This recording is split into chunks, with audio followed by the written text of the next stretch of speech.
आइए आज हैदराबादी कच्चे गोश्त की बिरयानी बनाते हैं। इसमें मैं मटन यूज़ कर रहा हूँ। चिकन बिरयानी बनाना थोड़ा सा आसान है, लेकिन मटन बिरयानी बनाना उतना आसान नहीं है। ढेर सारे मसाले पड़ते हैं, एक प्रोसेस भी है।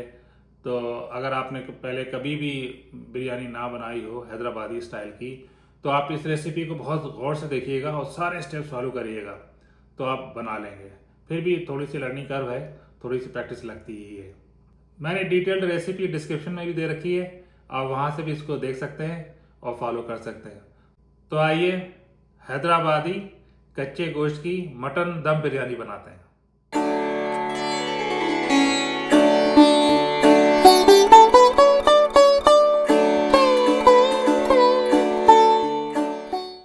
तो बिरयानी के लिए सबसे इम्पोर्टेंट है बिरयानी का पॉट। आमतौर पे एक बिरयानी हांडी आती है, वो अगर आपके पास है तो बहुत ही अच्छी बात है।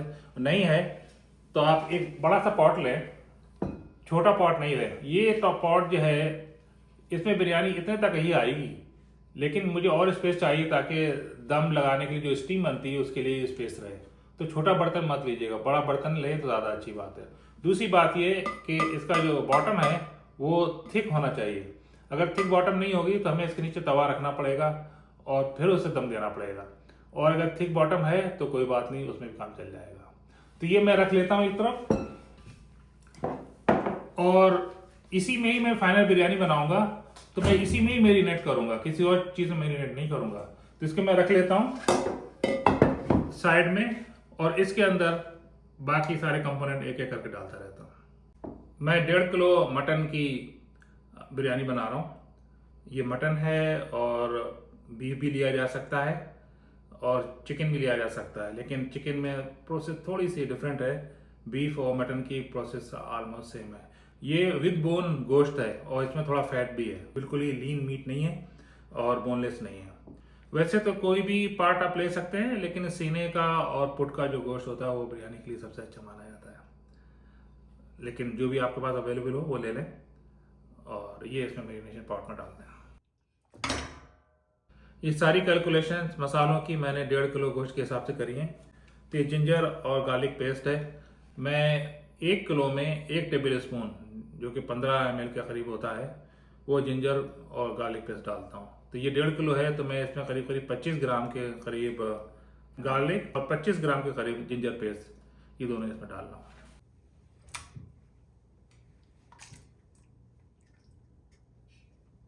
आठ 10 हरी मिर्ची ले लें और उनको आप पीस लें ग्राइंडर में, थोड़ा सा पानी डालकर। वो मैंने ये कर लिया है, वो भी इसमें डालते हैं। सूखे गरम मसालों में बड़ी इलायची मैंने 4-5 ले ली हैं, और 8-10 लौंग, और ये 1 चाय का चम्मच रेगुलर ज़ीरा है, और 7-8 हरी इलायचियाँ हैं, और ये थोड़ा सा मैंने दगड़ फूल या स्टोन फ्लावर जिसे बोलते हैं, या पत्थर के फूल बोलते हैं, वो मैंने ले लिया है। इससे बड़ी अच्छी खुशबू आती है। अगर ये आपके पास ना हो तो इतनी कोई प्रॉब्लम नहीं है, नहीं भी डालें तो भी कुछ चलता है, लेकिन डालेंगे तो थोड़ी एक्स्ट्रा फ्लेवर आएगी। फिर मैंने 2-3 ये स्टार अनीस ले लिए हैं, बादियान के फूल, वो इसमें मैंने डालना है। और ये है 1 चम्मच शाहजीरा, वो मैं इसमें डालूंगा, और 1 चाय का चम्मच है काला ज़ीरा, वो इसमें डालूंगा।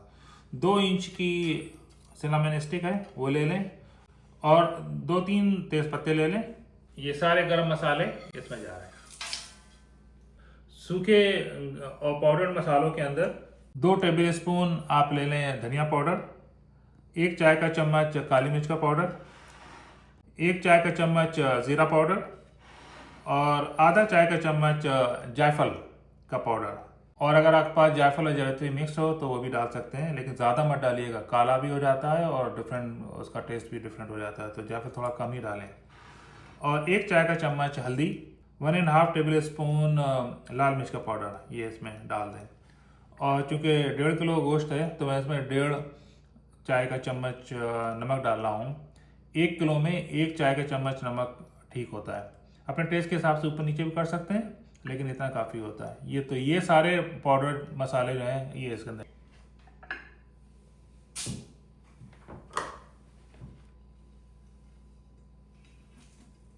ये है कचरी पाउडर, ये मीट टेंडराइजर की तरह काम करता है।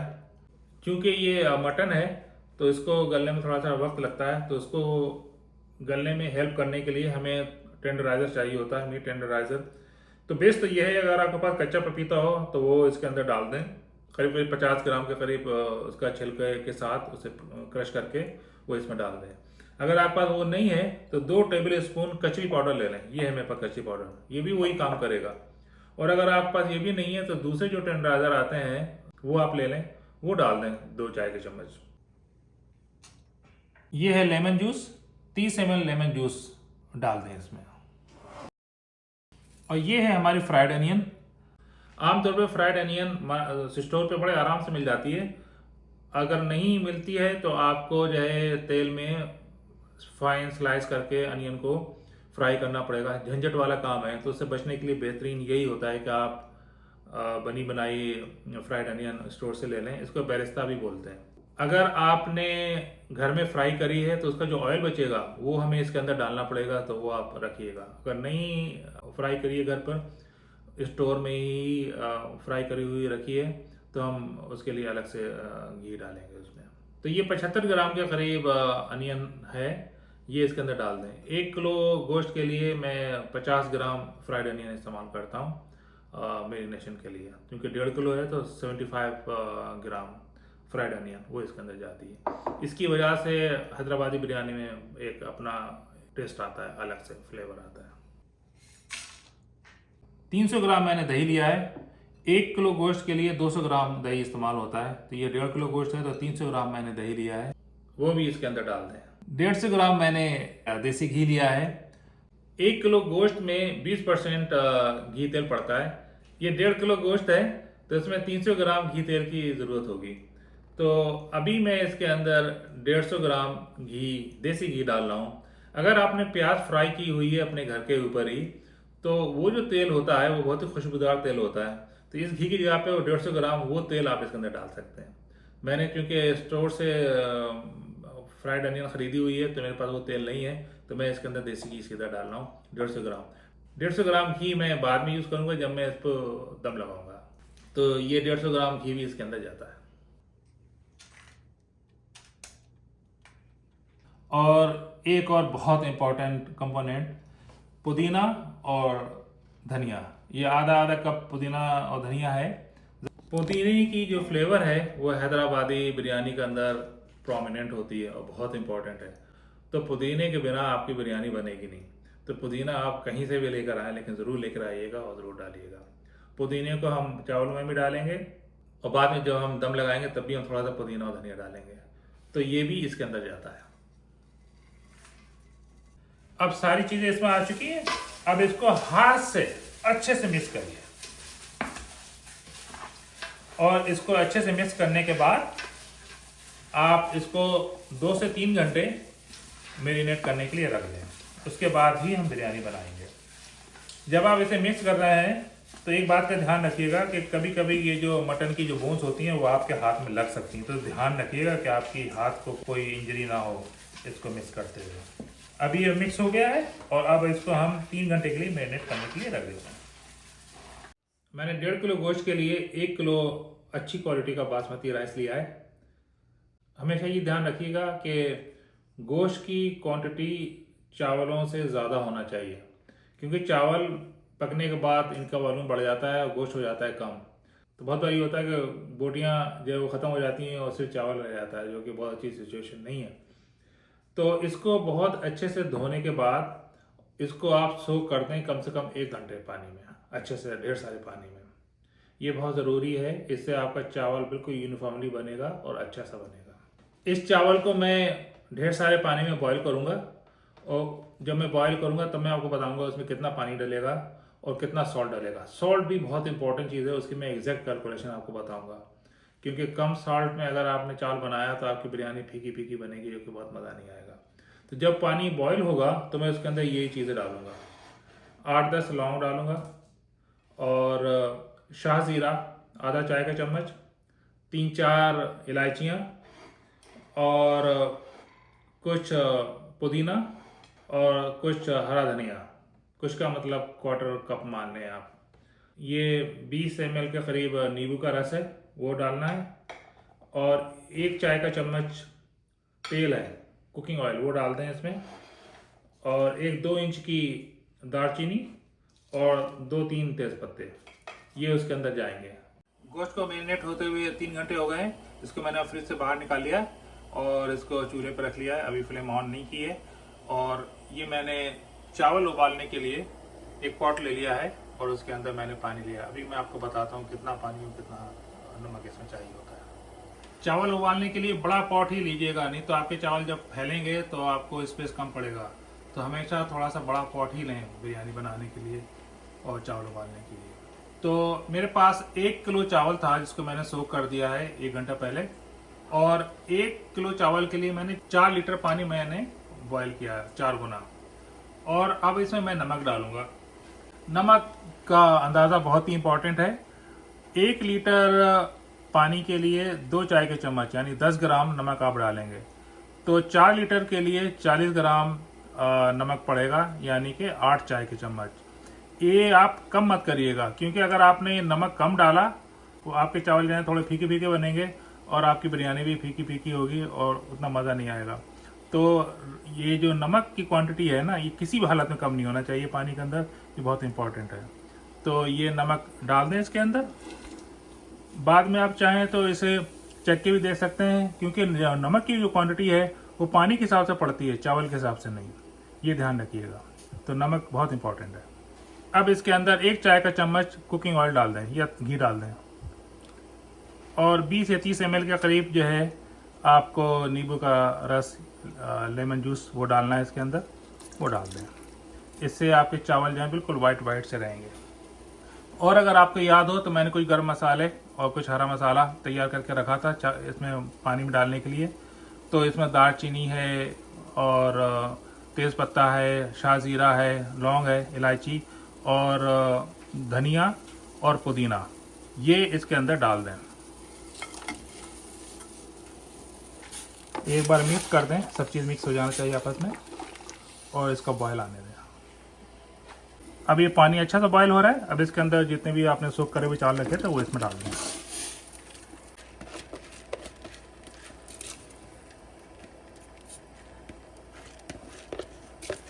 हल्के से इसको एक बार चला दें।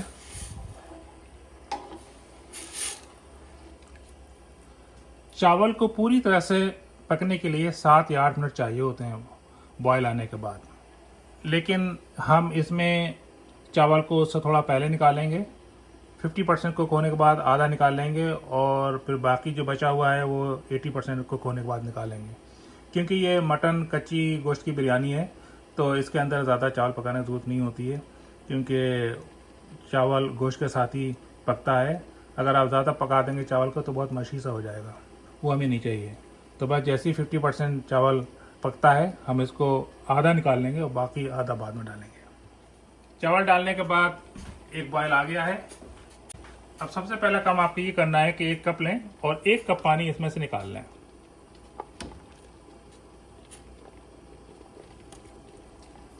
और इस पानी को, ये जो आपने मैरिनेटेड मीट था ना, उसके अंदर आपको डालना है और इसको अच्छे से मिक्स कर दें। ये स्टेप बहुत इंपॉर्टेंट है, क्योंकि इसको बिल्कुल लूज होना चाहिए। अगर ये ज़रा सी भी टाइट हुई तो ये नीचे से लगेगी, जो कि अच्छी बात नहीं है। अगर आपको 1 कप कम लगे तो आप इसमें थोड़ा सा और भी डाल सकते। ये एक अच्छी कंसिस्टेंसी है, कम से कम इतनी होना चाहिए, नहीं तो नीचे ये बॉटम पे लगेगी। अब देखिए चावल ये सब बिल्कुल अच्छी तरह से पक रहा है और ये काफ़ी एलोंगेटेड भी हो गया है, ये देखिए। अब इसको आपको चेक करना है, ये 50% हो गया है। तो 50% चावल गलने के बाद हम आधा चावल इसमें से निकाल के इसमें लेयर लगाना शुरू करते हैं। आसान तरीका ये है कि फ़िल्टर ले लें इस तरह से और इसको ऐसे उठाएं और इसको स्प्रेड आउट कर दें सब तरफ इस तरह से।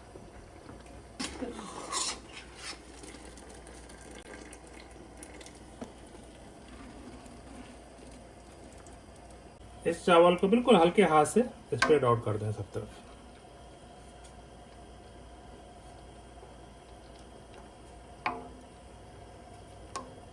इसको कंटिन्यूसली मॉनिटर करते रहें और देखिए जब 75% आपका ये चावल हो जाएगा फिर हम बाकी जो बचा हुआ चावल है वो सब इसमें लेयर लगा देंगे बिरयानी में। मुश्किल से 2 मिनट और लगेंगे इसको तैयार होने में। अब बाकी बचा हुआ राइस भी 75 to 80% ये देखिए गल गया है। और अब हम फ्लेम को ऑफ कर देंगे और ये बाकी बचा हुआ जो चावल है वो भी इसके ऊपर लेयर लगाते हैं। इसका पानी पूरा फिल्टर आउट हो जाएगा।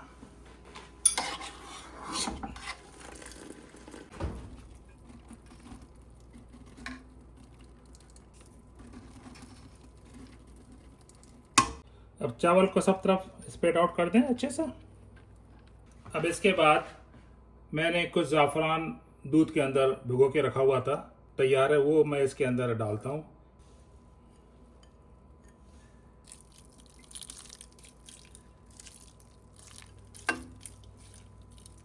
इसके बाद इसमें आप ये 150 ग्राम घी है, देसी घी, वो इसके अंदर डाल दें।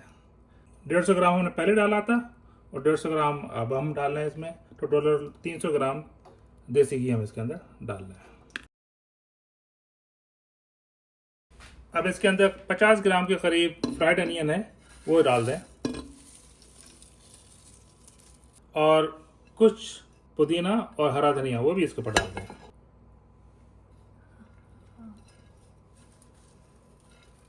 तीस ml ये केवड़ा है, यानी 2 टेबल स्पून वो इसमें डाल दें। बस इतनी चीज़ें इसमें डालना है। अब हम इसको बंद करेंगे और दम लगाएंगे। अब इसका सबसे आसान तरीका ये है कि आप इसके ऊपर एक एल्युमिनियम फॉइल रखें और इसको अच्छा सा ढक्कन बिल्कुल बंद कर दें और इसके ऊपर एक कुछ हैवी चीज़ और भी रख दें। मैंने सोचा था कि मैं 10 मिनट तक इसको हाई फ्लेम पर रखूँगा, लेकिन 5 मिनट में ही इसमें से स्टीम निकलने लगी है, आपको दिखाई नहीं दे रही है। तो जैसे ही स्टीम निकलने लगे आप इसकी जो फ्लेम है बिल्कुल लो कर दें और इसको 45 मिनट तक पकाएं इसी फ्लेम पर। और हर 10 मिनट के बाद इसको ऐसे घुमा दें थोड़ा सा इस तरह से करके, ताकि फ्लेम हर तरफ एक जैसी रहे। तो बस यही आपको काम करना है, खोलना इसे बिल्कुल भी नहीं है। 45 मिनट के बाद अब इसे हम खोलेंगे। 45 मिनट्स हो गए हैं इसको बहुत ही स्लो फ्लेम के ऊपर दम होते हुए।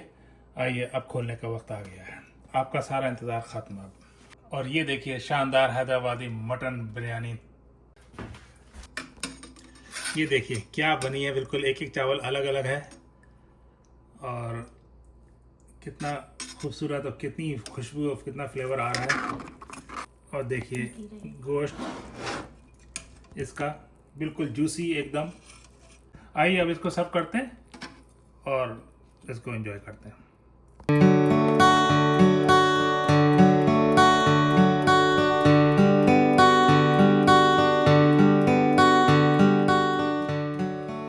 देखिए क्या ज़बरदस्त हैदराबादी मटन बिरयानी तैयार हुई है। इसको बनाएं और एंजॉय करें और फिर मिलते हैं नेक्स्ट रेसिपी में।